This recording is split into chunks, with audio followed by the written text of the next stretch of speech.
হ্যাংলার রেসিপিতে আপনাদের সবাইকে স্বাগত। বাংলা নববর্ষ আর হাতে গোনা কয়েকটা দিনই বাকি।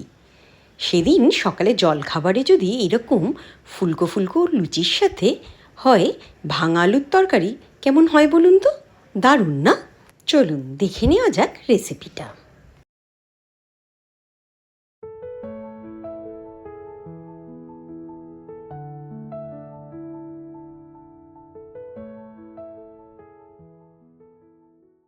এটা বানানোর জন্য প্রথমেই কুকারে হাফ কাপ ছোলার ডাল নিয়ে নেব, যেটা আমি সারা রাত ভিজিয়ে রেখেছি, আর ভালো করে ধুয়ে রাখা 4টে আলু। এতে দেব 1 চামচ নুন, 1-1.5 কাপ মতো জল দিয়ে এটা সেদ্ধ করে নেব। 3 থেকে 4টে সিটি দিলেই হয়ে যাবে। এই জলটা কিন্তু আমি ফেলবো না, এতেই রান্নাটা হবে। সেদ্ধ করা আলুগুলো হাতার সাহায্যে এইভাবে একটু ভেঙে ভেঙে নেব। আলুগুলো কিন্তু একটু শক্ত শক্তই থাকবে, মানে 70 থেকে 80% কুক হবে। বাকিটা কিন্তু আবার রান্না করব, তখন সেদ্ধ হয়ে যাবে। রান্নাটা করতে আর লাগছে 2 শুকনো লঙ্কা, হাফ চামচ হলুদ গুঁড়ো, কিছুটা হিং, হাফ চামচ গোটা 5 ফোড়ন, অল্প ধনেপাতা কুচি, আর আদাটা কিন্তু গ্রেট করা, খুব মিহি পেস্ট হবে না। প্রথমেই তেলে দিয়ে দেব হিং, তারপরে শুকনো লঙ্কা এবং 5 ফোড়ন দিয়ে নাড়ব।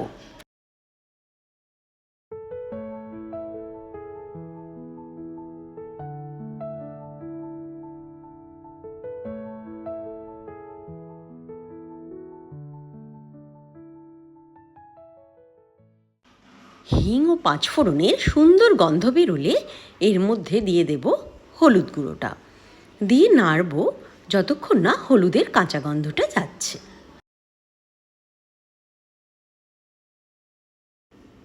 এবার এতে আদা বাটা দিয়ে দেব, দিয়ে কষাবো।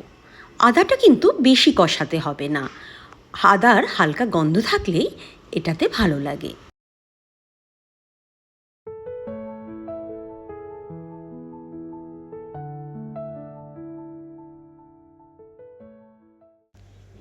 এবার মশলায় আলুগুলো দিয়ে দেব, দিয়ে ভালো করে মিশিয়ে নেব।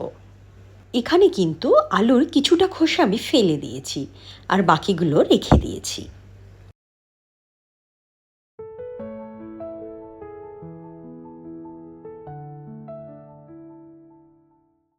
ভালো করে আলুগুলো মেশানো হয়ে গেলে এবার এর মধ্যে দিয়ে দেব ছোলার ডালটা, এবং ওই জলটা যে রেখেছিলাম একসাথে পুরোটাই দিয়ে দেব।